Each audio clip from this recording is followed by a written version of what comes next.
আজকের সকালটা বেশ ভালো, একদম পরিষ্কার। দেখো, দুদিন তো খুব কুয়াশা করছিল, আর আজকে সকাল সকাল রোদ বেরিয়ে গেছে। আমি উঠলাম ওই 6:30টার সময়, কারণ কালকে রাত্রে তো ঘুমাতে দেরি হয়েছিল, তাই উঠেছি 6:30টার সময়। তখনই দেখছিলাম সূর্যমামা উঁকি মারছে।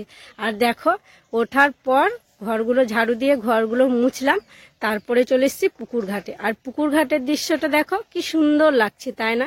কি সুন্দর, ওই পারে দেখো রোদ উঠে গেছে, গাছগুলোকে কি সুন্দর লাগছে। আর এদিকে আমি নিয়ে চলে এসেছি সার্ফ আর ছাই বাসন মাজার জন্য, কারণ বাসন মাজার সাবানটা শেষ হয়ে গেছে, তাই সার্ফ ছাই দিয়েই আজকে বাসনগুলো মেজে নেব।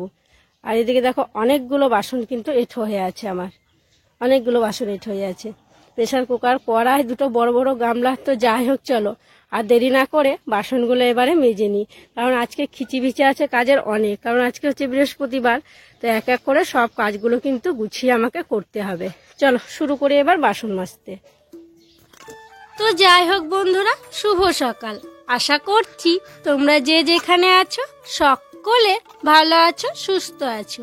বীরভূম জেলার ছোট্ট একটি গ্রাম থেকে আমি দৈবকী তোমাদের সকলকে জানাই আমার ব্লগ চ্যানেলে অনেক অনেক স্বাগত আর আমার অনেক অনেক ভালোবাসা। আর আজকে বেশি বাসন হওয়ার কারণও কি বলতো, কালকে তো রাত্রের খাওয়া বাসন আছে, আবার আজকে বৃহস্পতিবার, সেই জন্য হেসিলে যে ঝুড়িগুলো থাকে ঢাকা দেওয়া, সেগুলো কিন্তু আমি নিয়ে চলে এসেছি।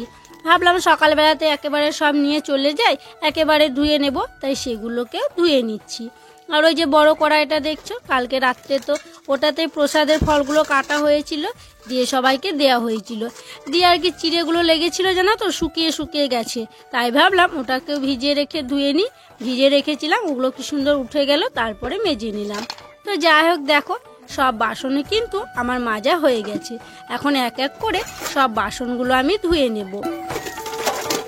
আর প্রেসার কুকারে তো কালকে ডালিয়া হয়েছিল, তো ওটাতে রেখে দিয়েছিলাম জানো তো, কারণ কি বলো তো, রাত্রে থাকলে ওটাতেই গরম করা যাবে, সেই জন্য ওখানেই ছিল। রাত্রে তো মা ডালিয়া খেয়েছিল, দিনের বেলায় মা ডালিয়া খায়নি, মাকে প্রেসার কুকারটা আবার বসিয়ে গরম করে দিয়েছিলাম, দিয়ে মা খেয়ে নিয়েছিল।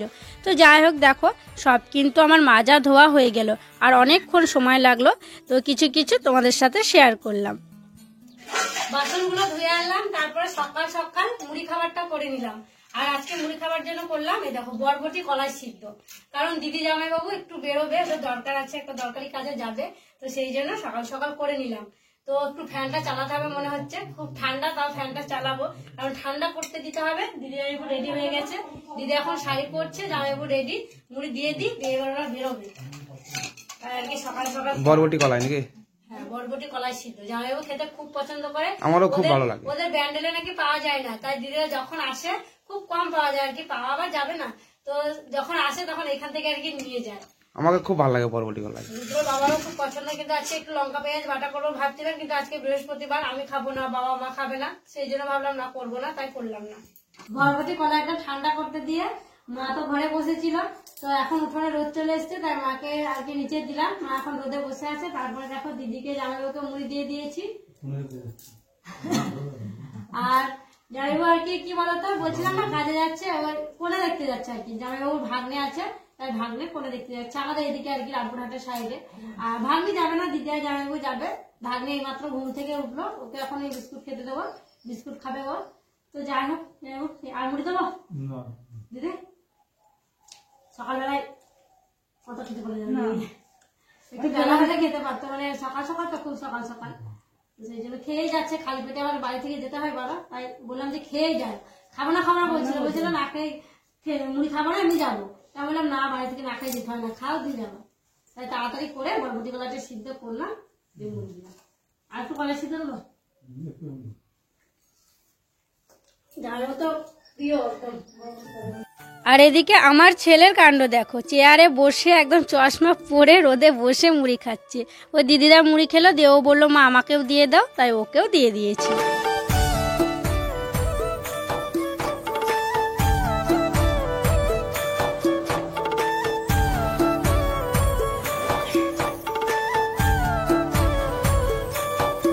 তো বন্ধুরা, সব কাজ সেরে স্নান করে চলে এলাম, আর খুব ঠান্ডা লেগেছে গো, কি ঠান্ডা। আর এই যে এই পুকুরে চান করলাম, মাঠের পুকুর যায়নি, এখন তো মাঠের পুকুরে এত ঠান্ডা বাতাস দিচ্ছে, তাই এখানে জল তুলে রেখেছিলাম কলের, আর পুকুরের জল তো এই শীতে ঠান্ডা কনকনে একদম, কলের এক হাঁড়ি জল তুলে রেখেছিলাম, ওই জলে আর কি করলাম, দিয়ে খুব ঠান্ডা লেগেছে তাই ভাবলাম রোদে বসে চুলটা আঁচড়ে নিই।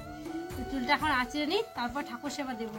আর ঠাকুর সেবা দিতে তো অনেকটাই দেরি হবে আজকে, বৃহস্পতিবার যেহেতু, ফুল টুল তুলতে হবে, তারপরে আলপনা দিতে হবে, সব কিছু করতে হবে। তো যাই হোক চলো আগে চুলটা আঁচড়ে সিঁদুরটা পরে নিই, তারপর সব আর কি শুরু করবো।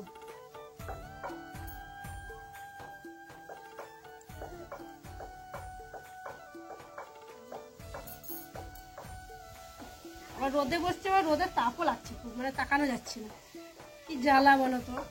রোদে বসলে আবার রোদ লাগছে বেশি, আর রোদে না বসলে আবার ঠান্ডা লাগছে।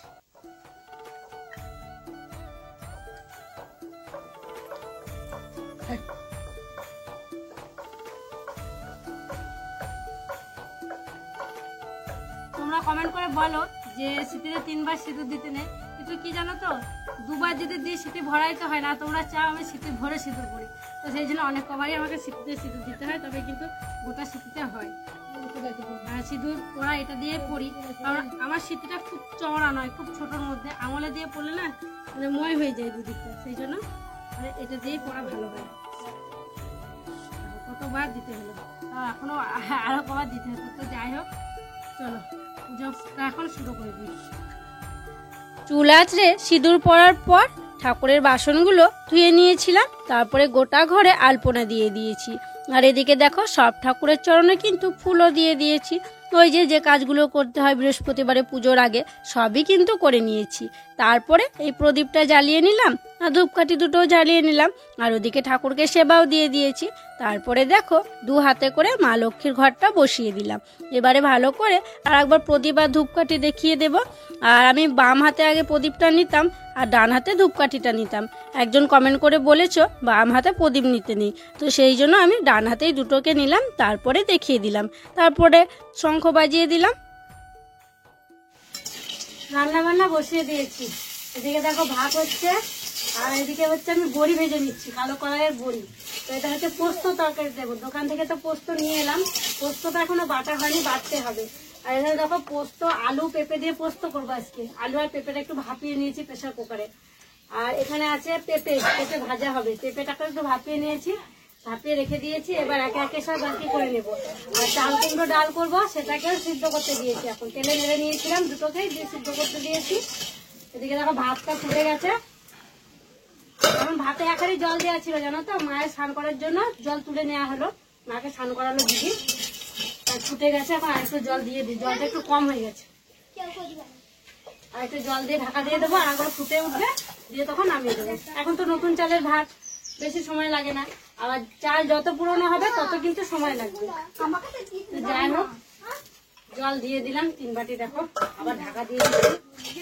আর এদিকে বড়িটাকে একটু জল দিয়ে করে নেবো, সিদ্ধ করে নেবো হালকা আর কি। এদিকে তো আলু সিদ্ধ করা, তখন বড়িগুলো না কেমন মুখে ঠেকবে, ভালো লাগবে না, তাই একটু জল দিয়ে ঢাকা দিয়ে রাখবো। আর ওদিকে তা করতে করতে পোস্তটা বেটে নেবো। বড়িটা তেলে নেড়ে জল দিয়ে একটু ঢাকা দিয়ে এলাম, তারপরে চলে এলাম পোস্ত বেটে নেওয়ার জন্য। এখন আমি পোস্তটা বেটে নিচ্ছি, আর চাল কুমড়োটা সিদ্ধ হয়ে গেছে, এবারে ছুঁকে নিলেই হয়ে যাবে।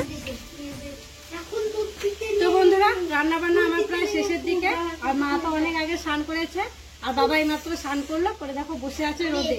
আর কি বলতো একটু আগেই স্নান করে নিল, কারণ রোদ পড়েছে, এখন বাতাসও আছে খুব, আবার পরের দিকে যত বেলা যাবে তত কিন্তু ঠান্ডাটা বাড়বে, তাই আগেই স্নান করে নিয়েছে। আর এই যে দেখছো এটা হচ্ছে চাল কুমড়ো আর মুগ ডাল দিয়ে করেছি, দেখতে তো বেশ ভালোই লাগছে, খেতে কেমন হবে জানি না। আর ওদিকে পোস্তটা হলে হয়ে যাবে। দেখো মুগের ডাল দিয়ে চাল কুমড়ো দিয়ে করেছি ফোড়ন করে, মশলা কোনো কিছু দিইনি। তো যাই হোক এটা ঘরে রেখে আসি। ওদিকে ভাতের ফ্যান ঝরাতে দিয়েছে, ভাতটা এবার ঢেলে নেবো আর পোস্তটা করে নেবো, তাহলে কমপ্লিট।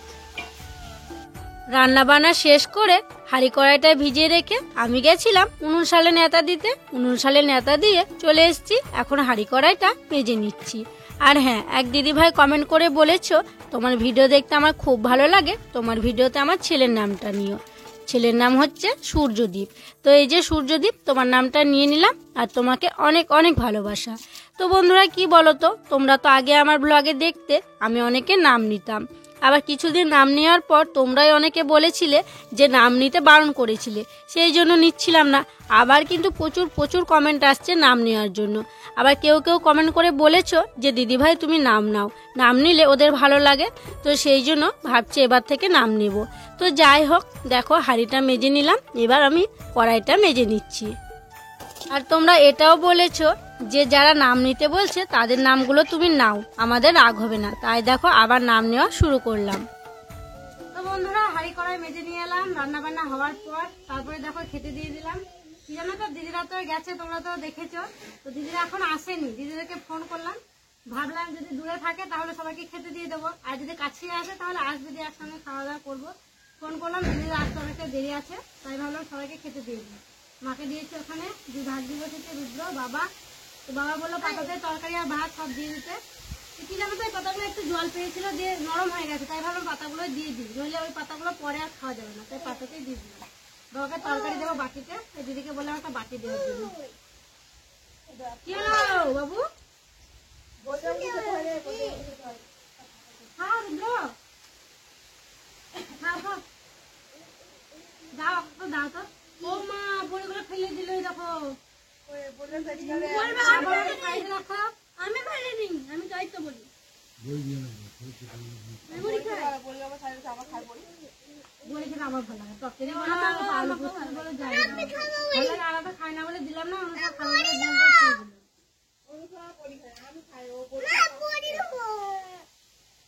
পেঁপেগুলো উপরে আছে, পেঁপেগুলো দি দি দি বাবু দি।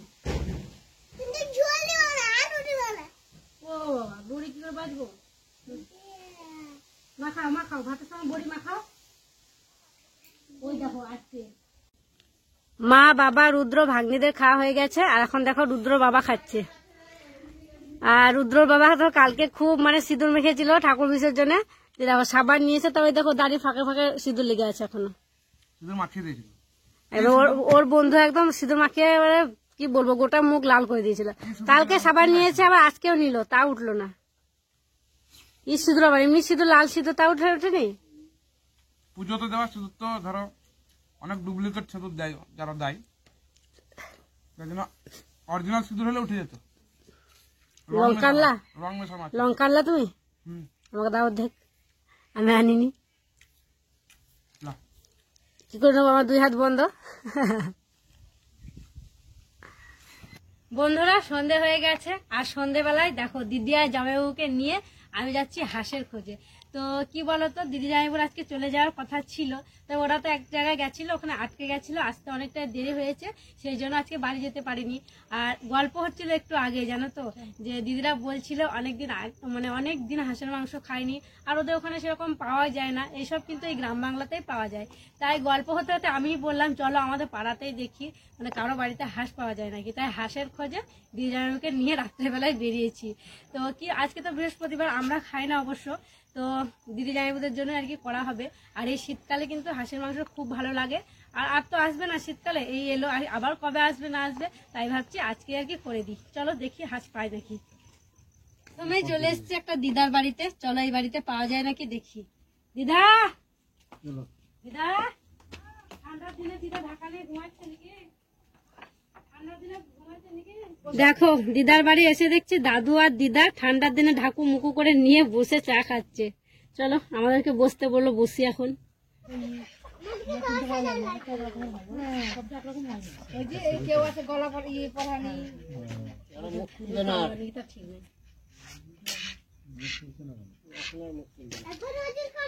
এই দেখো দিদার বাড়িতে এসে হাঁস নিয়ে নিলাম। একবার ভেতরটা দেখাও, কতগুলো দিদার হাঁস আছে, দেখো দেখো। সন্ধে হয়েছে, সব ঘর ঢুকে পড়েছে। হ্যাঁ, সাদাটা কি সুন্দর লাগছে। সাদাটা কি হাসা না হাসি? এটা হচ্ছে এই হাঁসের ঘরের ভিতরে যে হাঁসগুলো ছিল, সেই হাঁসগুলোর মধ্যে এটা বেশি আর কি মোটা আছে, তাই এটা নিলাম। দেখো নিয়ে নিলাম এই যে হাঁস, এবার বাড়ি গিয়ে ছাড়ানোর ব্যবস্থা করি। এসো দিদি।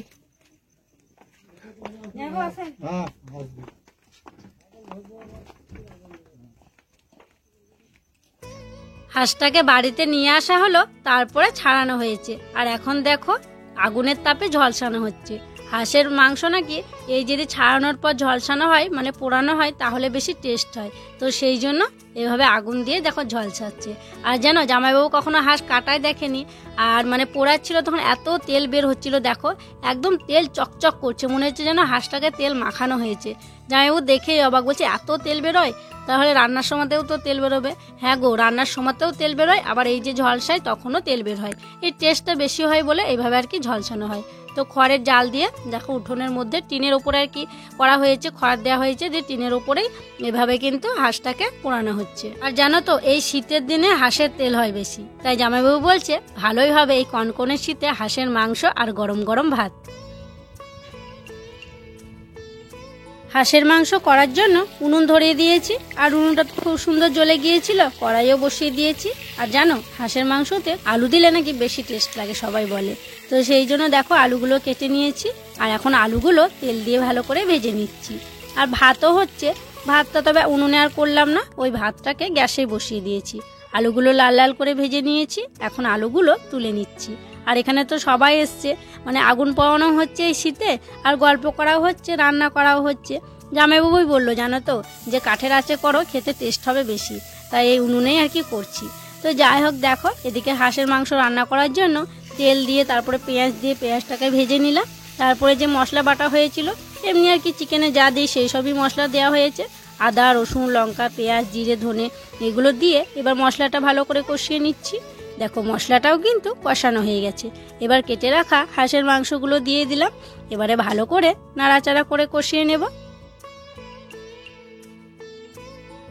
মশলার ওপরে মাংসটা দেওয়ার পর একটু নাড়াচাড়া করে দিয়ে দিলাম হলুদ, তারপরে দিলাম লবণ, এবারে ভালো করে নাড়াচাড়া করে কষিয়ে নেব। আর দেখছো তোমরা অল্প তেলে রান্না করছি, কি বলো তো হাঁসের মাংস থেকে তো অনেক তেল বের হবে, তাই অল্প করেই তেল দিয়েছি। দিদি আমাকে বলছিল আর একটু তেল লাগবে, আমি বললাম না গো তেল বেরোবে। তো দেখো একটু কষানোর পর ঢাকা দিয়ে রেখেছিলাম, কেমন তেল বের হয়েছে, একদম তেলগুলো ফুটছে সাইডে। হ্যাঁ গো এই শীতের সময় তো বেশি তেল বের হয়। তো যাই হোক মাংস কষানো হয়ে গেছিল, এবার আলুগুলো দিয়ে দিলাম, আলুগুলো দেওয়ার পর এবারে আরেকটু কষিয়ে নেব, তারপরে জল দিয়ে দেব। আর জল দেওয়ার পর প্রেসার কুকারে দিয়ে দেব।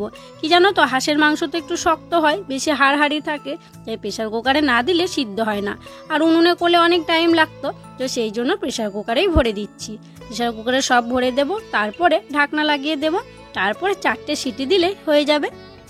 প্রেসার কুকারে ভরে 4টে সিটি দিয়েছিলাম, তারপরে এখন ঢাকনা খুললাম, দেখো কি সুন্দর কালার হয়েছে, দেখে একদম লোভ লাগছে, তবে আমি খাই না। সত্যি দেখো তেল তো তখন একদম অল্প লাগছিল, একদম তেল ভেসে উঠেছে, দারুণ হয়েছে। আর ঢাকনা খোলা মাত্রই গোটা ঘরে তো একদম গন্ধে মহমহ করছে, কি বলবো। তো চলো আর দেরি না করে সবাইকে খেতে দিয়ে দিই।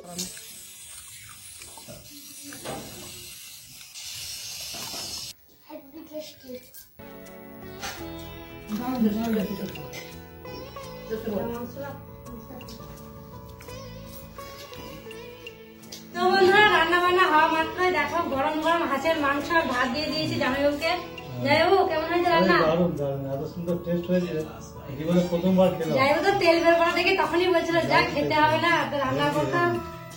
তাই বোঝা প্রথম খেলাম, প্রথম ভাতের মাংস খেলাম। আর ওদিকে সবাই আরো সবাই বসেছে, বাবাদের খাওয়া হয়ে গেছে, মায়ের খাওয়া হয়ে গেছে, বাবার আগে খেয়ে নিয়েছে কারণ বাবাদের নিরামিষ। ছোট জামাইবাবুরও খাওয়া হয়ে গেছে। জামাইবাবু একটু ফোনে ব্যস্ত ছিল তো, তাই দিদি আর আমি বাকি আছে। তো যাই হোক এবার জামাইবাবু খাওয়ালে আমরাও খেয়ে নেবো। তো চলো বন্ধুরা আজকে ব্লগটা বড় করছি না, এখানেই শেষ করছি।